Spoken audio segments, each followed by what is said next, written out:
Shalom saudara terkasih di dalam Tuhan, kita bertemu kembali dalam GKM Menyapa. Tema perenungan kita saat ini bersama menjadi mitra misi Kristus. Di dalam 2 Tesalonika 3 ayat 1-2 berkata, selanjutnya saudara-saudara berdoalah untuk kami supaya firman Tuhan beroleh kemajuan dan dimuliakan.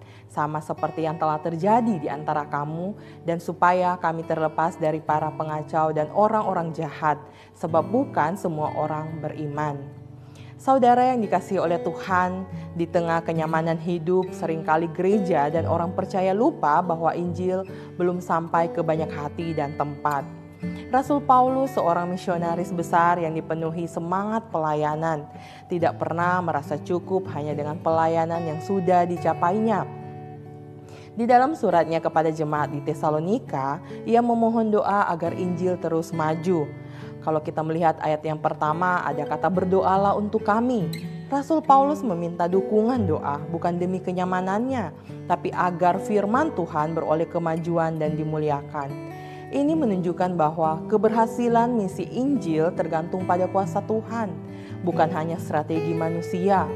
Kemajuan firman Tuhan artinya banyak orang mendengar, menerima, dan hidup dalam kebenaran. Firman Tuhan dimuliakan ketika orang menghargainya, mentaatinya, dan mengalami transformasi hidup melalui kebenaran itu. Sedangkan di ayat yang kedua ada kata supaya kami terlepas dari para pengacau dan orang-orang jahat. Paulus mengakui adanya bahaya nyata dari orang-orang yang menentang Injil, yang ia sebut pengacau. Tidak semua orang terbuka pada kebenaran karena bukan semua orang beriman. Disinilah dukungan doa menjadi penting, bukan hanya untuk keberhasilan tapi juga untuk perlindungan para pelayan misi. Dari ayat ini kita belajar beberapa hal penting dalam menjalani dan mendukung misi Tuhan. Yang pertama, berdoa untuk pemberitaan Injil. Kita mungkin tidak semua diutus secara fisik ke ladang misi, tetapi kita semua bisa mendukung misi lewat doa. Yang kedua, menjadi saluran Injil di tempat kita. Misi bukan hanya tentang pergi jauh, tetapi di sekeliling kita, di sekolah, di tempat kerja, di lingkungan rumah, di sanalah ladang kita. Yang ketiga, mempersiapkan diri menghadapi penolakan. Tidak semua orang, saudara, akan menerima Injil dengan tangan terbuka. Tapi seperti Paulus, kita tidak boleh menyerah. Kita butuh keberanian dan ketekunan untuk terus bersaksi, meski di tengah penolakan. Yang keempat, memuliakan firman Tuhan. Cara hidup kita bisa membuat orang lain melihat bahwa firman Tuhan itu layak dipercaya. Saudara yang dikasihi oleh Tuhan, mari kita bayangkan sebuah estafet obor yang menyala. Pelari pertama berlari dengan semangat dan menyampaikan obor itu kepada pelari berikutnya. Obor itu tidak boleh padam karena itu simbol dari harapan dan kemenangan.